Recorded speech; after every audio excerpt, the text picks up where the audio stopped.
নমস্কার। গল্পকথনের সকল শ্রোতা বন্ধুকে স্বাগত জানাই। বন্ধুরা কেমন আছেন? আশা করি ভালো আছেন, আনন্দেই আছেন। আজ আমি আপনাদের পড়ে শোনাব বিভূতিভূষণ বন্দ্যোপাধ্যায়ের লেখা একটি ছোট গল্প, সই। দুপুরে বাসায় শুইয়া আছি। এমন সময়ে উচ্ছ্বলিত খুশি ও প্রচুর তরল হাস্যমিশ্রিত তরুণ কণ্ঠস্বরে শুনিতে পাইলাম, ও সই, শৈল, কেমন আছিস? ও সই। পাশের ঘর হইতে আমার ভগ্নী, বিধবা, বয়স 30-এর বেশি, হাসির সুরেই বলিল, এসো সই, এসো, বসো। কি ভাগ্যি যে এ পথে এলে। এই তোমার সয়া হাট করতে এলো। নতুন গুড়ের পাটালি সেরদুই করেল আজ বেনবেলা। ছোট ছেলেটার আবার জ্বর আর সর্দি, তাই তোমাকে সয়াকে হাটে পাঠালাম। আমি বলি, সইয়ের সঙ্গে কতদিন দেখা হয়নি, ছেলেকে নিয়ে আর হাটের ভিড়ের মধ্যে কনে যাব, সইয়ের বাড়ি একটু বসি। কথার ভঙ্গিতে মনে হইল দুলে কি বাগদিদের মেয়ে। আমার বোনের সহিত সই পাতানো তাহার পক্ষে আশ্চর্য নয়, কারণ তাহারও শ্বশুরবাড়ির নিকটবর্তী এক পল্লী গ্রামেই। ছেলেমেয়ের লেখাপড়ার সুবিধার জন্য শহরের বাসায় থাকে। দুপুরের ঘুম নষ্ট হইল। বোনের নবাগতা সঙ্গীটি লেখাপড়া ভালো করিয়া শিখিলে অ্যানিমেশন হইতে পারিত।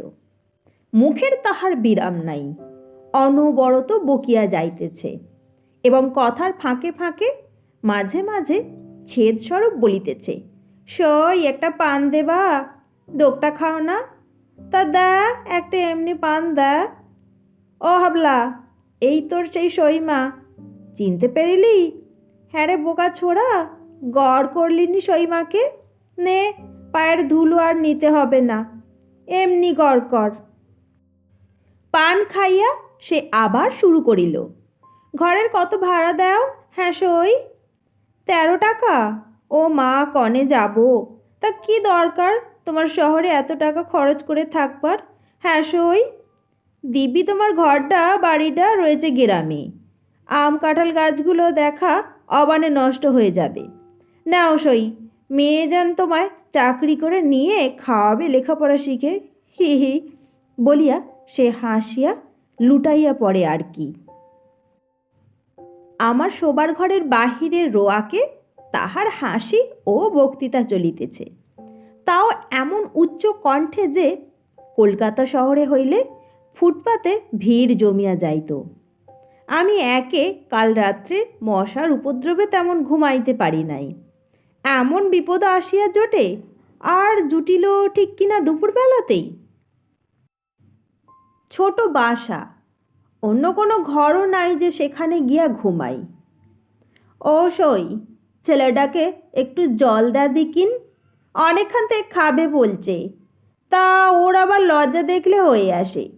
জল চাবি তো সইমার কাছে, তার আবার লজ্জা দেখ না ছেলের। আমার বোন জল আনিতে ঘরের মধ্যে ঢুকিলে সে চুপি চুপি তার ছেলেকে আশ্বাসের সুরে বলিতে শুনিলাম, তোর সইমা কি আর তোরে এমনি জল দেবে? কিছু খাতি দেবে অখন, দেখিস। দেখি, পেটটা পড়ে রয়েছে। ও মোর বাপ, সেই সকালে 2টা পান্তা খেওল, আহা, পাটালি হাটে বিক্রি হলি চাল কিনে নিয়ে যাব, এবেলা ভাত রাঁধবো অখন। এখন তোমার সইমা যা খ্যাতি দেয় তাই খেয়ে থাক, পয়সা নেই যে মানিক। এই সময় আমার বোন জল এবং বোধহয় বাটিতে একটু গুড় লইয়া রোয়াকে গিয়া উপস্থিত হইল, কারণ শুনিলাম সে ছেলেটিকে বলিতেছে, নে হাবলা, হাত পাত, গুড়টা খেয়ে জল খা, শুধু জল খেতে নেই। হাবলা ও হাবলার মা যেন একটু নিরাশ হইয়াছে, ইহা আমি তাহাদের গলার সুর হইতেই অনুমান করিলাম।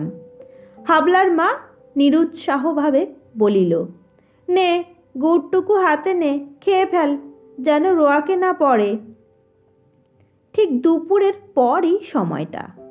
এখন যে কিছু খাইতে দেওয়া প্রয়োজন, এ কথা আমার বোনের মাথায় আসে নাই বুঝিলাম। তাছাড়া পল্লীগ্রামে এরকম নিয়মও নাই। ভালো কথা সই, তোমার জন্য ভালো লঙ্কার বীজ এনেলাম। এই মোর আঁচলে বাঁধা ছিল, তা রাস্তার মাঝখানে কোথায় পড়ে গিয়েছে। বাসায় জায়গা আছে গাছপালা দেবার? আসছে হাটবারে আবার নিয়ে আসব। এই সময় আমার ছোট ভাগ্নে স্কুল হইতে ফিরিল। টিফিনের ছুটি হইয়াছে। সে সকালে খাইয়া যাইতে পারে নাই বলিয়া ভাত খাইতে আসিয়াছে। ও টুলু, চিনতে পারো তোমার সইমারে? হি।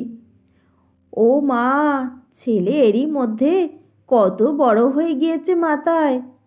গায়েটা কি জামা, বেশ জামাটা।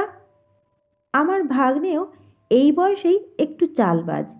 গ্রাম হইতে আগত এই সইমাকে দেখিয়া সে যে খুব খুশি হইয়া উঠিয়াছে এমন কোনো লক্ষণ তাহার ব্যবহারে প্রকাশ পাইল না। তাহার সইমা বলিল, বেশ জামাটা টুলুর গায়ে। টুলুর আর কোনো ঘেরাকাটা জামা টামা নেই? হ্যাঁ সই। ছেলেটা এই শীতই আদুর গায়ে থাকে। তোমার সয়া এবার অসুখে পড়ে গাছ কাটতে পারেনি।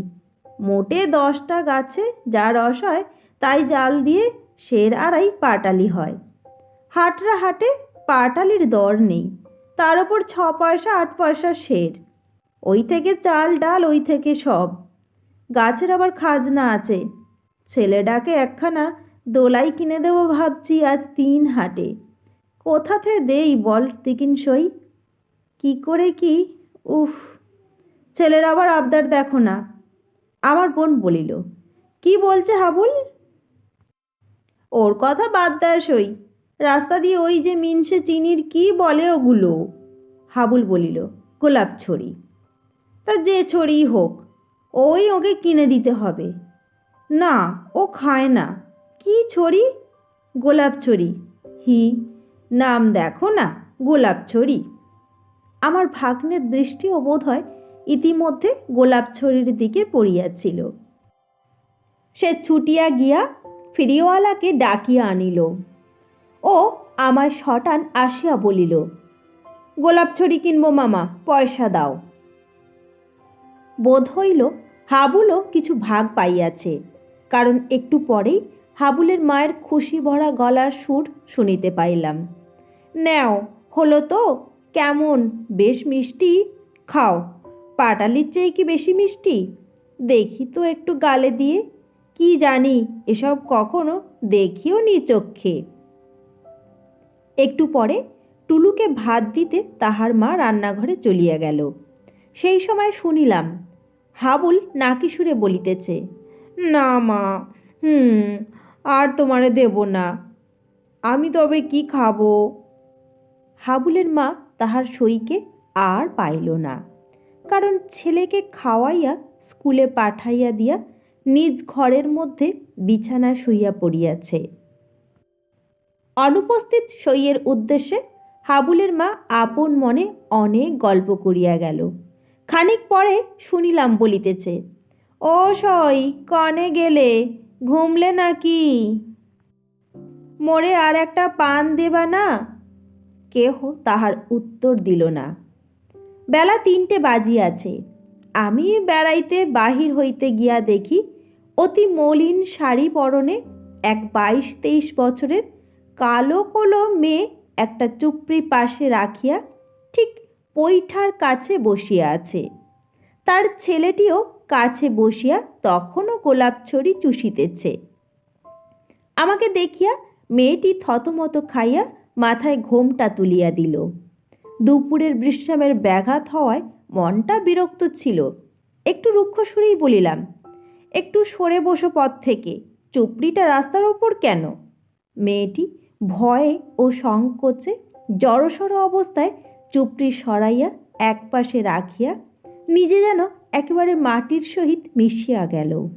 সন্ধ্যার কিছু আগে উকিলদের ক্লাবে টেনিস খেলিয়া বাসায় ফিরিতেছি। দেখি বাসার পাশে বড় রাস্তার ধারে তুততলায় শুকনো পাতার ওপরে আমার বোনের সই তাহার ছেলেটিকে লইয়া বসিয়া আছে। পাশে সেই চুপড়ি ও একটা ছোট ময়লা কাপড়। সন্ধ্যা হইবার দেরি নাই, তোত গাছের মগডালেও আর রোদ দেখা যায় না। হাবুলের বাপ এখনো পাটালি বিক্রি করিয়া হাট হইতে ফিরে নাই। মেয়েটি যেন কেমন ভরসাহারা নিরাশ মুখে বসিয়া আছে। অন্তত তেমন হাসি খুশির ভাব আর দেখিলাম না। বন্ধুরা, আজকের গল্প এখানেই শেষ। গল্প পাঠ ভালো লাগলে ভিডিওতে একটা লাইক দিতে ভুলবেন না। আপনাদের সকলকে অনেক ধন্যবাদ। শুভরাত্রি।